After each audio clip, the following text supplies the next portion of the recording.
B. The first wave of feminism. Women who rewrote history for most of human history. The voices of women appear only faintly in the historical record, if they appear at all. The stories of half of humanity were often erased, dismissed, or never recorded in the first place. Their achievements faded not because women were silent, but because the world chose not to listen.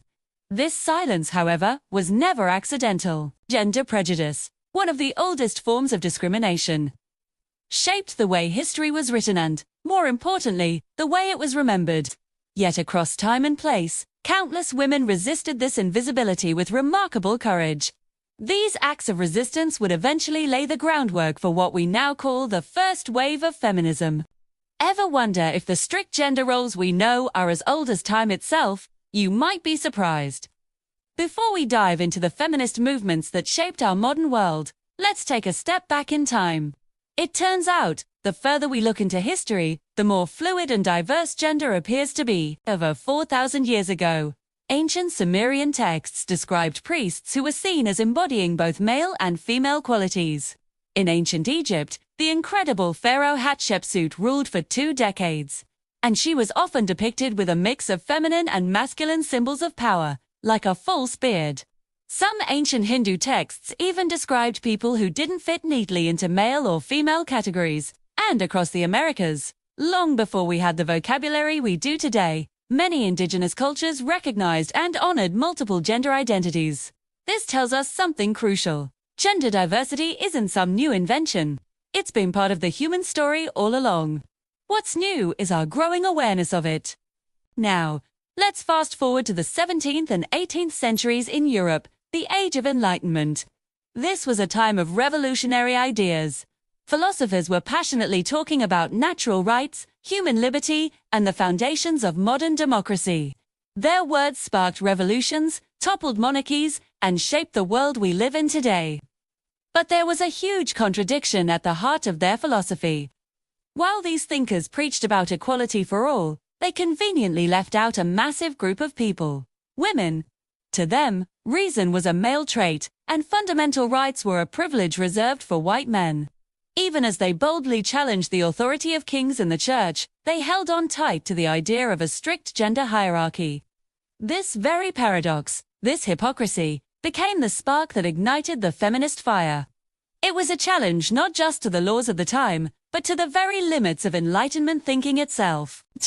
And then, a powerful voice rose to confront this double standard head-on. Mary Wollstonecraft in 1792, she published a groundbreaking book, A Vindication of the Rights of Woman, which became one of the first major texts of feminist thought.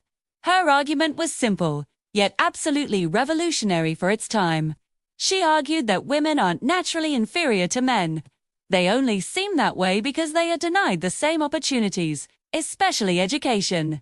Her own daughter, Mary Shelley, would go on to write the literary masterpiece Frankenstein proving with her own genius the very intellectual power that society had denied women for so long. Meanwhile, across the Atlantic, in the brand new United States, another influential woman was making her voice heard.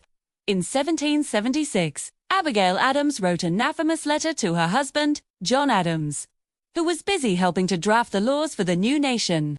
She urged him to remember the ladies and not put unlimited power into the hands of husbands. Her plea, like so many from women of her era, was listened to politely and then completely ignored.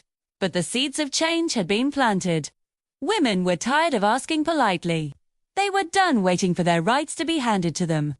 A storm was gathering. That storm finally broke in July of 1848.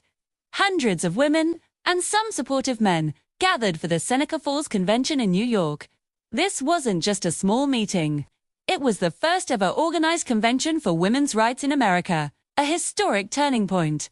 It was here that a powerful document was born, the Declaration of Sentiments. Written primarily by the brilliant Elizabeth Cady Stanton, it was cleverly modeled after the American Declaration of Independence, but it listed the grievances of women against men, and boldly proclaimed that women were not just secondary citizens, but were entitled to the exact same political, social, and economic rights as men. This declaration was a call to arms. It officially ignited the suffrage movement, a long, hard-fought battle for the right to vote that would span decades. It was a struggle defined by protest marches, hunger strikes, arrests, and an incredible, unshakable determination. The road to equality was long, and progress came slowly, but it did come. The suffragettes' relentless efforts finally started to pay off.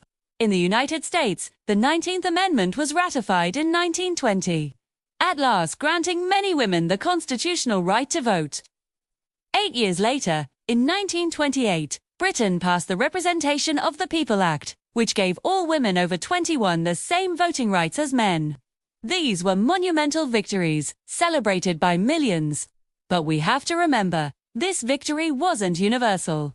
In the United States, for example, the fight was far from over for women of color. Particularly in the South, they continued to face discriminatory laws and racist barriers, like poll taxes and literacy tests, that effectively blocked them from voting for many more decades. This was a painful reminder that the fight for inclusion, the fight to be seen and heard, still had a long way to go. And, as the 20th century unfolded, our understanding of gender itself began to expand and evolve.